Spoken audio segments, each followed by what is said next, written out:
अबुल परिक जैनुलाब्दीन अब्दुल कलाम, हमारे missile man APJ Abdul Kalam sir.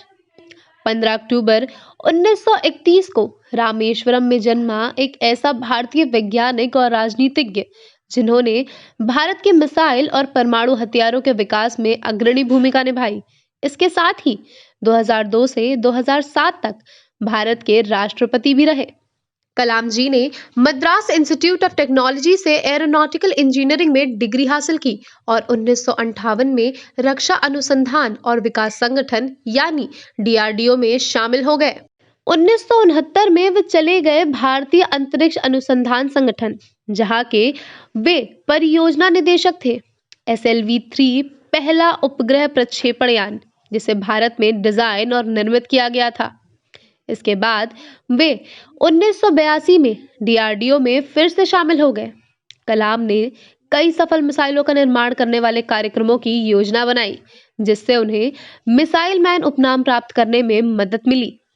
1992 से 1997 तक कलाम रक्षा मंत्री के वैज्ञानिक सलाहकार थे और बाद में उन्होंने कैबिनेट मंत्री के पद के साथ सरकार के प्रमुख वैज्ञानिक सलाहकार के रूप में कार्य किया। यह अवधि 1999 से 2001 तक थी। देश में 1998 के परमाणु हथियारों के परीक्षणों में उनकी प्रमुख भूमिका थी।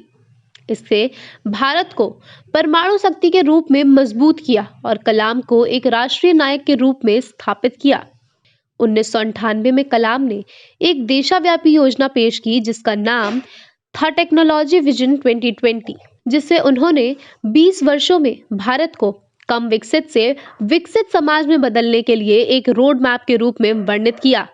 योजना में अन्य उपायों के अलावा कृषि उत्पादकता में वृद्धि, आर्थिक विकास के लिए एक वाहन के रूप में प्रौद्योगिकी पर जोर देना और स्वास्थ्य देखभाल के साथ साथ शिक्षा तक पहुंचने को व्यापक बनाना शामिल है। 2002 में भारत का शासन राष्ट्रीय जनतांत्रिक गठबंधन यानी एनडीए ने निवर्तमान राष्ट्रपति कोचेरिल रमन नारायण के उत्तराधिकारी के लिए कलाम को आगे रखा।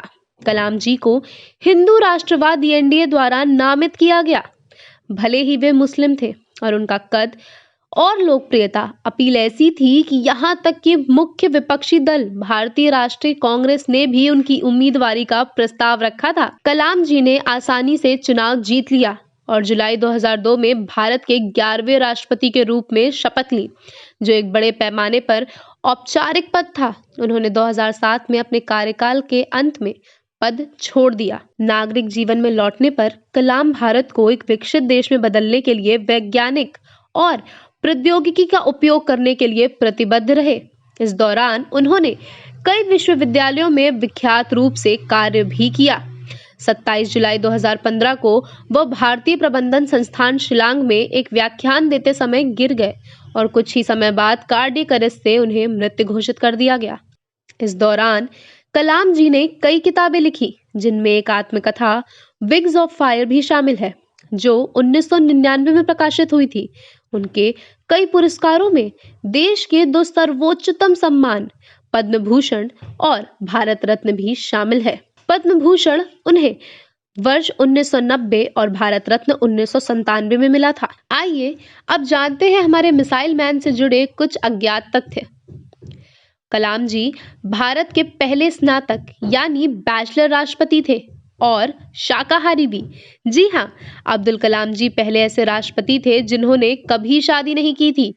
वे धर्म से भले ही मुसलमान थे, पर उन्होंने कभी मांस नहीं खाया था। वे शुद्ध शाकाहारी थे। मानद डॉक्टरेट। आपको जानकर आश्चर्य होगा कि अब्दुल कलाम के पास 48 डॉक्टरेट थे। जी हाँ, उन्होंने भारत और विदेशों के 48 विश्वविद्यालयों से डॉक्टरेट की मानद उपाधि प्राप्त की थी। यदि आपने फिल्म परमाणु देखी है तो आप जानते होंगे कि एक निवारक के रूप में मिसाइल रखने की पहल के मास्टरमाइंड के रूप में चित्रित व्यक्ति हमारे डॉक्टर एपीजे अब्दुल कलाम थे। वह अग्नि और पृथ्वी मिसाइलों के विकास और संचालन के लिए जिम्मेदार हैं। यही वजह है कि लोग उन्हें भारत के मिसाइल मैन के नाम से भी जानते हैं। उन्होंने हमेशा कहा कि शक्ति सम्मान का आदेश देती है और उनका मानना था कि अन्य राष्ट्र भारत का सम्मान तभी करेंगे जब हम शक्तिशाली होंगे। बच्चों के चहीते। जी हाँ, 2 नेताओं को भारतीय बच्चों का पसंदीदा कहा जाता है, जिनमें पहले प्रधानमंत्री नेहरू जिनको चाचा नेहरू के नाम से भी जानते हैं।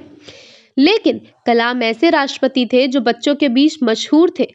बच्चे एपीजे अब्दुल कलाम के आदर्श थे और उनके बीच अपना समय बिताना कलाम जी को बहुत अच्छा लगता था।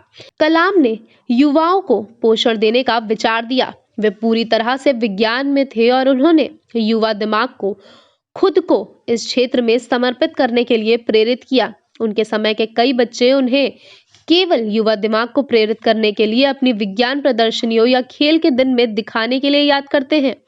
उनका ईमेल खाता भारत के सभी बच्चों के लिए खुला था, इसलिए वे भारत के इकलौते सबसे अधिक पहुंच वाले राष्ट्रपतियों में से एक थे। आत्मकथाओं का 13 भाषाओं में अनुवाद। जी हाँ, अब्दुल कलाम जी ने अपनी आत्मकथा लिखी थी जिसका 13 अलग-अलग भाषाओं में अनुवाद किया गया। ये पहली बार अंग्रेजी में प्रकाशित हुई थी, लेकिन पुस्तक की सफलता और लोगों की उनके जीवन के बारे में जानने की चाह को देखते हुए पुस्तक को फ्रेंच और चीनी सहित 13 अलग-अलग भाषाओं में अनुवादित किया गया था। इसके साथ ही उनके जीवन पर 6 आत्मकथाएं और भी हैं।